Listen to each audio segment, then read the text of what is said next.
Oi, bom dia para você. Pão e café é uma combinação clássica das manhãs dos brasileiros, né? Só que manter essa tradição tem custado cada vez mais caro. As variações climáticas nos últimos anos prejudicaram as produções do café e do trigo. Todas essas delícias têm algo em comum. A farinha de trigo é um dos ingredientes da receita. O cereal tem sofrido aumentos constantes nos últimos meses. A negociação do produto é atrelada às variações do dólar. O proprietário da padaria em Ribeirão Preto diz que ainda tem segurado o preço para o consumidor. Só não sabe até quando. Nós estamos tentando controlar, procurando não subir, até por conta do cliente também, porque, não sei, eu não subi nada ainda. Estou aguardando para ver até onde a farinha vai. Vamos esperar janeiro para ver como é que vai ficar. O café é outro produto com aumento de preço. No final do ano passado, atingiu a maior cotação dos últimos 50 anos na Bolsa de Nova York, um recorde histórico. Do tipo arábica, a saca de 60 quilos passou de R$ 2.200. Nos supermercados, a alta chegou a quase 40%. De volta à padaria, o preço do cafezinho ainda se mantém. É uma estratégia do comerciante. O consumidor toma o café e consome outros produtos. Inclusive, se você for em alguns atacadistas, o preço difere 50%. Tem alguns, não sei se não compraram ainda, o preço está lá atrás. Não tem condição. No preço estão falando que vai até a R$ 70 o quilo. Como é que você vai vender um café? E aí, com ele caro, você aumentando o preço, diminui o consumo, aumenta o custo, aumentando o custo, aumenta de novo o preço. É uma cadeia. No caso do café, os problemas começaram há 2 anos. Primeiro com a geada, depois com longos períodos de estiagem. A Companhia Nacional de Abastecimento apontou queda na produção de 3 milhões de sacas. Na época, a Record mostrou a situação de produtores de Santo Antônio da Alegria. No passeio pela lavoura, o cenário era desanimador. Queimou? Queimou bastante, hein? Nossa! A geada deixou prejuízos, 600 sacas de café a menos. A gente vai ter um prejuízo estimado de 500 a 600 mil reais. Torcendo para que a lavoura reaja bem, que a chuva venha, né? E que a lavoura reaja para a gente conseguir ter um desenvolvimento melhor das plantas daqui para frente, para a gente conseguir estar recuperando aí esse prejuízo. José Carlos de Lima Júnior é economista e acompanha principalmente o comportamento do mercado do agronegócio. Ele explica que no caso do café, as interferências do clima não afetaram apenas a produção no Brasil, maior produtor do grão. No Vietnã, segundo maior produtor, a seca reduziu em 5 milhões de sacas a safra 2021-2022. No ano passado, 2024, o Vietnã foi muito prejudicado pelo clima. Lá, no caso, a seca foi muito intensa. E aí a situação, o problema é que nós tínhamos simultaneamente, de um lado, um problema de oferta e de outro, o estoque também estava muito baixo. O café é uma cultura perene. Significa que não precisa ser replantado todos os anos. A vida útil de um cafezal chega a 25 anos. Recompor a produção vai tempo. Os ciclos duram entre 2 e 3 anos. Por isso, a normalidade dos preços ainda demora. Nós não teremos, digamos assim, aquela elevação que nós tivemos em 2024.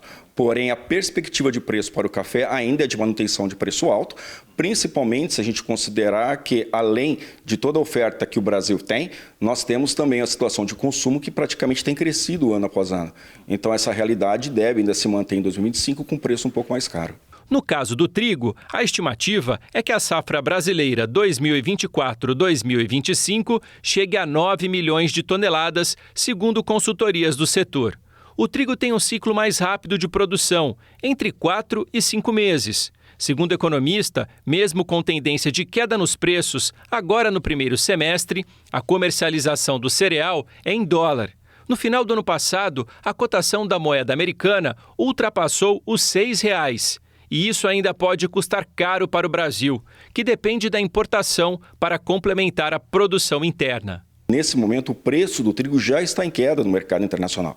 O que ocorre é que nós estamos, digamos, na ponta, né, da cadeia produtiva, como consumo, então essa queda leva um tempo para chegar até nós. Lembrando que, Pensando em termos de volume de produção, a oferta tende a ser maior, logo o preço do trigo deve cair. A grande diferença que a gente precisa considerar é o valor cambial, porque muito do trigo que nós utilizamos ele é importado. Então, nesse caso, ainda que o preço caia no mercado internacional, a relação cambial na situação de compra pode encarecer o produto aqui no país. Os frigoríficos voltaram a comprar e a postura, claro, mexe no preço da arroba. O consumo interno de carne bovina continua dando suporte aos preços no atacado. Com isso, os frigoríficos retomaram as compras, dispostos a elevar os valores pagos por novos lotes de boi gordo. É o que aponta a pesquisa do CPEA. Na maioria das regiões, tem sido feito negócios acima dos preços verificados no final do ano. No mercado futuro, operadores também vêm ajustando para cima os valores dos 3 próximos vencimentos. Contratos para janeiro, fevereiro e março de 2025. A pesquisa indica que a margem conseguida com a carne ajuda a explicar a posição dos frigoríficos. A diferença entre o valor pago pela arroba aos pecuaristas no estado de São Paulo e o obtido com a venda de 15 quilos da carne com osso no atacado da Grande São Paulo se mantém atraente, em torno de R$ 30 a arroba. Essa margem é uma das maiores do histórico do CPEA, porém está ligeiramente abaixo do recorde de dezembro, quando a média ficou em R$ 32,17 a arroba. Produtores de Itapurá, no Mato Grosso, comemoram o início da colheita da soja na cidade. Com o clima favorável, a produtividade ficou dentro do esperado. A colheita da soja em Itapurá, uma das cidades que compõe a rica região agrícola de Mato Grosso. É um momento aguardado com expectativa por todos os agricultores locais e a toda a comunidade.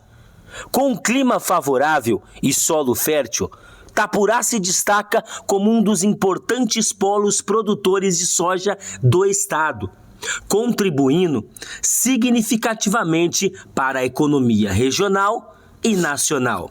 Tradicionalmente, a colheita da soja em Itapurá ocorre entre janeiro e março, dependendo das condições climáticas do ciclo de cultivo.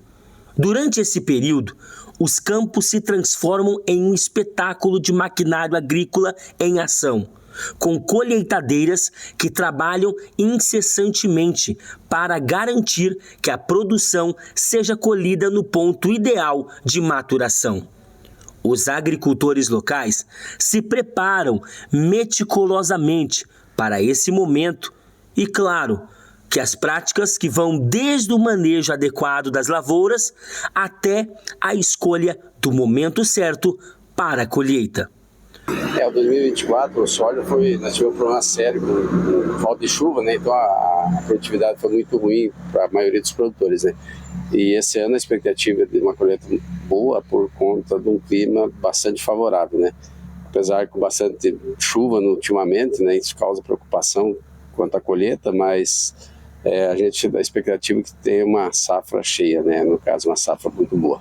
No caso desta propriedade, a soja já está quase no ponto para ser colhida e o produtor tem grande expectativa.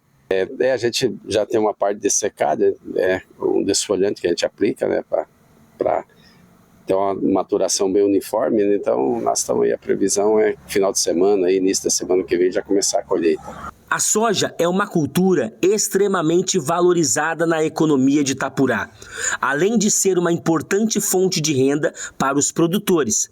A cultura também gera empregos e movimenta diversos setores da economia local, como transporte, armazenamento e comercialização.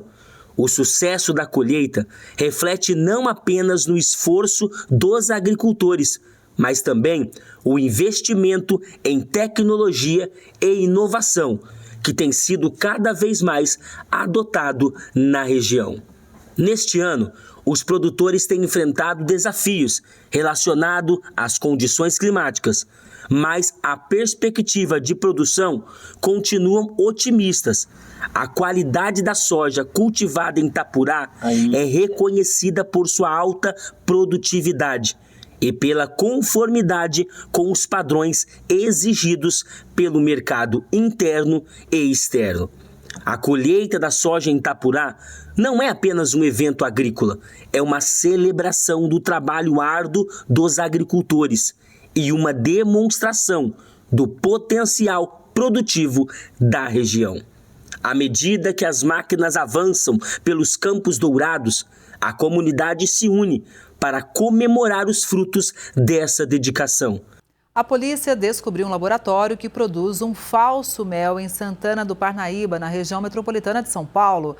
Vários materiais foram apreendidos, entre eles uma enorme quantidade de embalagens de açúcar, caldeirões, botijões de gás, além de insumos. Um homem que tomava conta do laboratório foi detido, ouvido e liberado. O caso foi registrado como crime contra as relações de consumo. Todo o material foi apreendido e o local interditado. O Ministério da Agricultura e Pecuária fechou o convênio de R$21 milhões para fortalecer a defesa agropecuária do Rio Grande do Sul.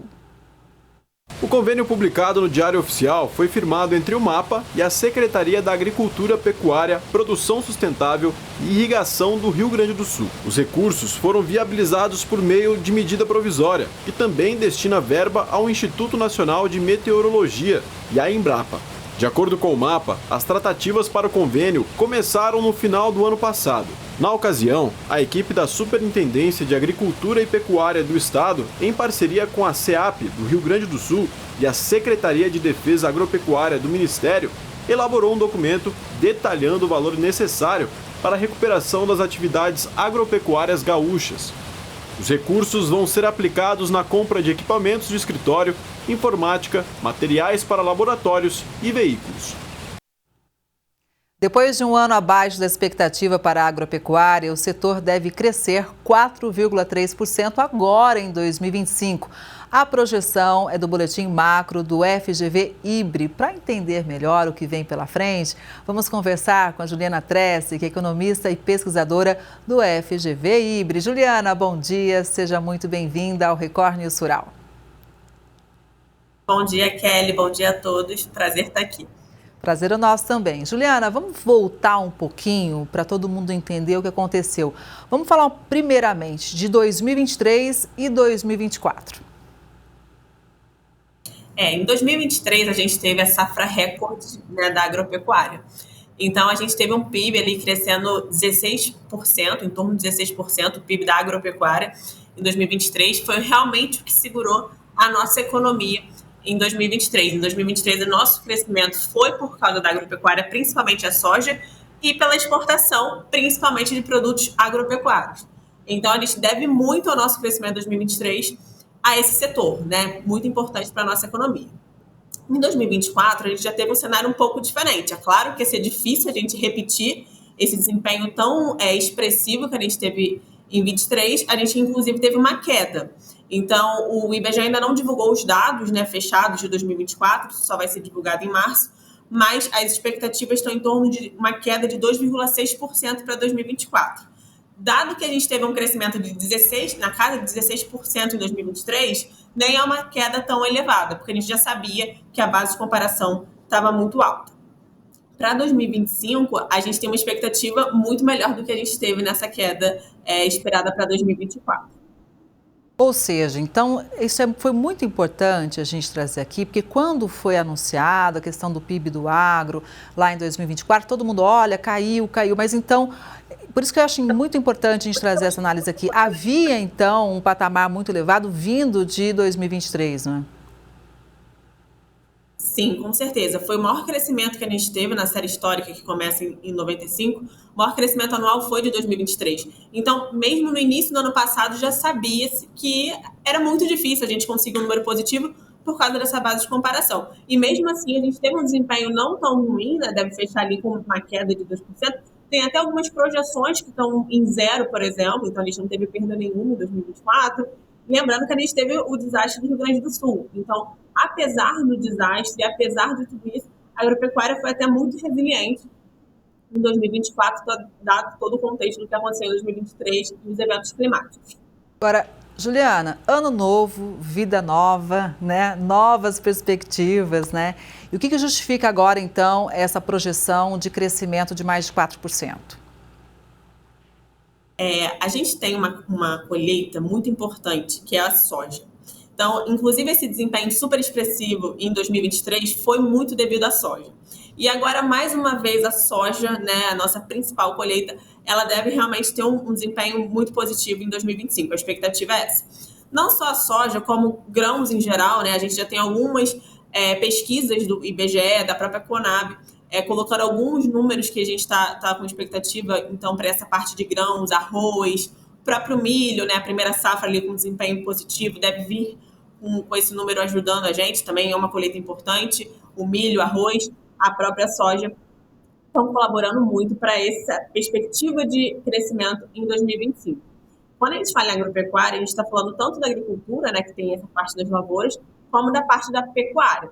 Na pecuária, a gente não deve ter um cenário tão positivo, por uma questão até mesmo normal do ciclo produtivo dos bovinos, de abate e tal. Então, isso deve vir negativo para 2025. Mas o desempenho da agricultura deve compensar esse desempenho fraco da pecuária e a gente deve ter uma agropecuária crescendo ali em torno de 4% a 6% em 2025.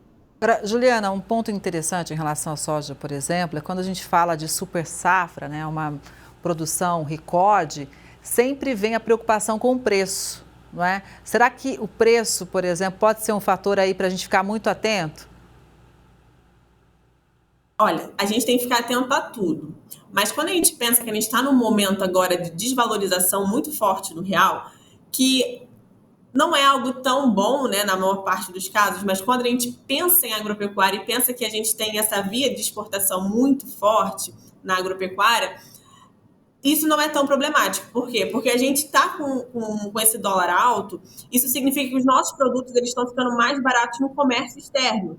Então, torna o produto brasileiro mais atrativo, né, em termos de competição. O preço fica mais competitivo quando a gente está pensando nessa produção elevada com o dólar em alta, né, em comparação ao real. Então, a gente tem essa via ali que deve favorecer. Claro que a gente também tem que pensar que esse dólar em alta, ele também vai elevar o custo da nossa produção, porque a gente utiliza, né, os produtores agrícolas, eles utilizam muitos produtos que são importados, como fertilizantes, próprio investimento em máquinas agrícolas. Então, são duas vias ali que a gente, obviamente, tem que equilibrar. Mas, em qualquer outro setor, eu acho que seria muito mais problemático a gente pensar nessa questão de preço do que a própria agropecuária. Por mais que a gente tenha um ponto que é um ponto que merece atenção, essa questão do custo do produtor, a gente tem também um ponto teoricamente positivo nesse cenário, porque a nossa exportação vai ser mais atrativa do que a de outros países, por exemplo. Sim, tem um impacto, claro, para os insumos, né, que a gente usa aqui, os fertilizantes, tudo é importado, mas existe também algo que eu acho que é importante a gente destacar, que além do câmbio, normalmente o Brasil já é bastante competitivo em relação a outros países. Por isso também a gente se destaca muito, né, em várias commodities na exportação. Sim, com certeza. A gente tem muito destaque na própria soja, no café, no trigo. Então, o Brasil é sim um país, a gente já há anos vem com esse desempenho da agropecuária muito bom. Claro que em 2023 a gente teve ali um desempenho super expressivo, mas a agropecuária ela vem segurando a nossa economia por muito tempo. Em 2017 a gente também teve um desempenho muito bom. A atividade, né, o setor da economia que mais cresce em termos de produtividade, a gente investe bastante nesse setor. Quando fala em agropecuária, a gente fala muito em agropecuária, mas a gente tem que pensar também no agronegócio, né, em tudo que a agropecuária consegue transbordar para outras atividades. Então, a agropecuária no bem, o setor de transporte tende a ir bem, né, porque tem toda a questão de logística, de escoamento dessas safras. Então, a gente vai mexendo com toda a economia quando a gente pensa na agropecuária. Exato. Agora, eu acho que também é importante a gente dizer o seguinte, o Brasil ele vem abrindo novos mercados, né? A gente sabe que a China é o principal parceiro, depois vem os Estados Unidos, enfim, mas nós estamos pulverizando mercados, né? Então, isso também é muito estratégico neste momento com o dólar valorizado para quem exporta. É muito estratégico e assim, digamos, maravilhoso até pensando em todas as questões, até pensando nesse ano, Trump, né, como presidente, dos Estados Unidos, a gente não sabe que tipo de barreiras ele pode colocar. A gente sabe que ele tem um viés muito mais protecionista, então ele pode botar muitas barreiras, né, nos nossos produtos. A gente sabe que já tem uma questão com a própria União Europeia, de barreiras relacionadas a políticas anti-desmatamento, que eles querem que o Brasil seja um pouco mais ativo, tenha postura um pouco mais anti-desmatamento. Então, a gente sabe que a gente pode ter algumas barreiras tarifárias e até não tarifárias que podem prejudicar. Então, pulverizar é super importante, porque se a gente depender só de um mercado e esse mercado colocar uma barreira, isso vai tornar a nossa economia mais vulnerável nesse setor da agropecuária. Pois é, você falou muito bem, né?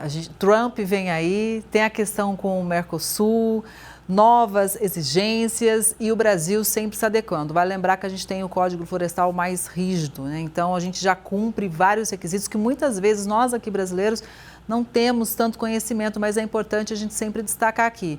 Juliana, posto isso, né? O que a gente pode esperar desse mercado internacional? O que a gente pode esperar das exportações brasileiras em 2025? Olha, eu acredito que a gente vai ter uma volta. As exportações brasileiras, assim como a agropecuária teve um desempenho muito bom em 23 e 24 recuou, as exportações também tiveram esse comportamento muito influenciado pela agropecuária. A agropecuária realmente é muito importante na nossa pauta exportadora. Então, a gente deve ter realmente a exportação voltando em 2025, com uma contribuição elevada da agropecuária. Claro que a gente, né, como a gente já comentou aqui, existem muitas incertezas, né, com relação a como é que vai ser a postura dos outros países, questão de guerras, se vai ter mais guerras ou não, como é que o Mercosul, a parceria, né, Mercosul-União Europeia, vai se dar, né, ao longo do ano. Então, claro que existem todas essas incertezas, e a principal, eu acho, que quando a gente fala de agropecuária, é a incerteza climática. Então, assim, tudo que a gente está falando no início do ano, obviamente, são projeções para qualquer setor, mas quando a gente olha para a agropecuária, o setor do agronegócio, existe esse fator climático que pode, sim, mudar todo o contexto a qualquer momento. Então, ano passado, a gente teve o Rio Grande do Sul, foi em maio, obviamente, isso daí não estava no radar de nenhuma projeção. A gente não sabe o que pode acontecer. Cada vez mais as questões climáticas, elas estão tendo uma importância, uma grande importância na economia, elas estão refletindo muito na economia. Então, isso pode acontecer esse ano. A princípio, não tem nenhuma questão climática de chuva prevista que pode prejudicar ou não a agropecuária, mas isso, obviamente, pode afetar, e aí, obviamente, afetaria nossa questão das exportações. Mas, a princípio, a expectativa é que as exportações vão voltar a crescer em 2025 e a agropecuária vai ter um papel relevante nessa volta das exportações. Aí o consumidor brasileiro já pode estar pensando assim, como é que fica o preço para a gente, né? Então, qual que seria essa relação de pressão de preço aqui interno, uma vez que a exportação tende sempre a estar aquecida? A gente tem essa exportação aquecida, mas a gente também está com um aumento da produção. Então, a princípio, no primeiro momento, não deve ter uma pressão inflacionária, né, via alimentos, por conta disso. Mas, assim, tudo vai depender da questão das barreiras que outros países podem colocar. Caso seja um ambiente muito favorável para as exportações brasileiras, o exportador ele realmente vai preferir, né, vender em dólar, por exemplo, que ele vai lucrar mais. E aí a gente pode ter, sim, uma pressão inflacionária. Mas, embora a exportação deva voltar, né, forte em 2025 com a agropecuária, a gente sabe que a gente deve ter ali algumas dificuldades no comércio exterior em relação a barreiras. Então, por isso, eu não vejo como um grande problema, pensando assim, em pressão inflacionária interna por conta dessa questão das exportações, porque mesmo elas voltando, elas ainda devem ter alguma dificuldade ali, e isso deve acabar colaborando, em parte, para a gente não ter uma pressão inflacionária dentro do país com relação aos alimentos. E para o produtor rural, talvez os desafios, né, sejam seguro rural, investimento realmente em tecnologia de precisão, em irrigação para lidar com esses desafios climáticos também. Então, existe uma série de fatores ali que muitas vezes pressionam o produtor rural, que precisa de um apoio, de um olhar também ali para linhas de crédito, por exemplo. Com certeza, a gente está aqui muito falando em dólar, mas a gente também tem que lembrar dos juros, né? Então, fora o dólar, os juros estão em um patamar elevado. A perspectiva é que permaneçam o ano inteiro nesse patamar elevado. A gente tem muitas questões que precisam, né? A própria pressão inflacionária, questões fiscais, incerteza com relação a como o governo vai lidar com a questão fiscal. Tudo isso acaba fazendo esse ambiente de juros elevados permaneça, né? Então deve permanecer durante o ano inteiro. Isso impacta muito quando a gente vai pensar no produtor que vai lá querer aumentar de repente a produção, a sua área para colheita, e aí vai querer investir em maquinário, vai querer comprar mais insumos. E aí os juros estão elevados, o dólar, né, o real está desvalorizado. Tudo isso daí, obviamente, vai encarecer muito esse custo do produtor. Então, quando a gente pensa talvez em rentabilidade do produtor, não sei se vai ser exatamente igual a gente viu a rentabilidade de 2023. Em 2023 a gente viu que realmente assim, a agropecuária veio muito bem, os produtores realmente se beneficiaram muito dessa melhora. Não estou dizendo que eles não vão se beneficiar agora, mas agora, nesse momento que a gente tem essas duas variáveis elevadas, a gente tem um risco maior de talvez não conseguir ter essa geração de benefícios tão ampla como teve em 2023. E a gente analisar tudo isso agora é muito importante, né, para trazer um panorama do que vem pela frente, porque o agro, né, Juliana, ele é fundamental para a nossa economia, tem um impacto muito, muito importante. Com certeza. Atualmente gira em torno de 7% do PIB. É um número já expressivo, mas quando a gente pensa na cadeia, no agronegócio, chega ali em torno de 30% da nossa economia. Então, realmente é muito importante, realmente emprega bastante, geração de emprego, geração de renda. É realmente importante a gente fortalecer a nossa agropecuária. Como eu já falei, o nosso setor mais que tem um crescimento de produtividade. No Brasil, a gente tem uma dificuldade enorme de aumentar a nossa produtividade. E na agropecuária a gente consegue ver que a gente consegue melhorar a tecnologia, melhorar as formas de produzir mais eficiente, né, com menos custo.